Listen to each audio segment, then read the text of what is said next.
To bolo také tajomné, že som to vôbec nepočula, ale keď to nakreslíš, tak sa na to pozriem, dobre?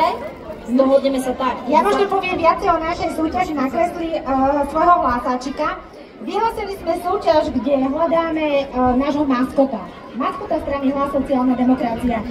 Ako má vyzerať, ak sa nás opýtate, my vám povieme, že nevieme, pretože to chceme vedieť práve od vás. Chceme vedieť, ako by mal vyzerať maskot našej strany. Takže chceme od vás, aby ste nám ho nakreslili. Zároveň sa dostanete tak do žrebovania o jednu skvelú cenu, a to víkendový pobyt v Dunajskej strede do Villa Labia a takisto spojená so vstupom pre osoby do Thermal Parku, ktorý sa nachádza v Dunajskej strede. Takže kto má záujem nakresliť nášho hlasáčika, tak budeme veľmi radi, pretože naozaj sme zvedaví, ako budete kreatívni a ako teda bude vyzerať tento náš hlasáčik. Neviem, kde sa kolegynka zatiaľ presúva, ale predpokladám, že ide na ďalšie stanovište, aby sa vás niečo opýtala. Ja som sa stratila medzi ľuďmi a našla nevidím ťa. Ale ešte skáčem na te, dobre?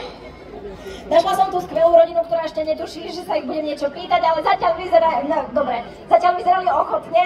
Otecko sa veľmi potešil, tak sa opýtame radšej mamičky. Ako sa vám tu dnes páči a čo sa vám tu dnes najviac páčilo? No, keďže my sme momentálne teraz prišli, takže ešte nevieme, čo nás čaká. To je vynikajúce, takže dáme to zase z rýchlika. Vzadu je gastrozóna, na tejto strane máme hasičov, na druhej strane sa maľuje na tvár a kreslí sa hlasač. Na pódiu už o chvíľočku budeme mať hudobný program, takže je tu toho naozaj veľa a skákacie, šmykačka.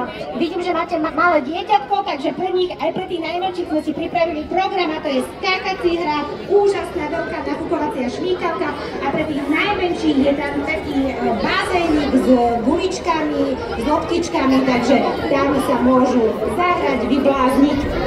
Čo sa vám tu dnes najviac páči? Moja priateľka. Toto si zaslúži potlesk. Si také krásne. Sme veľmi radi, že ste si na program donesli to, čo sa vám najviac páči. A veríme, že aj ďalší program si užijete spolu, v radosti, v zábave. Poznáte René Randyho? Dobre. Osobne, vynikajúco. Takže viete naspávať všetky jeho texty.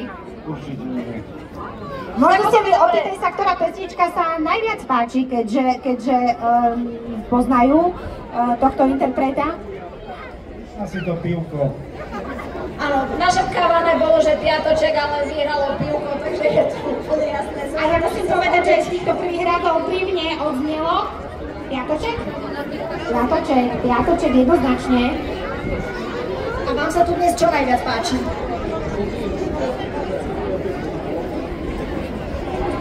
Všetko. Áno, takže ste aj niečo dobre spapali, aj ste sa dobre zabavili? Hlavne mladí.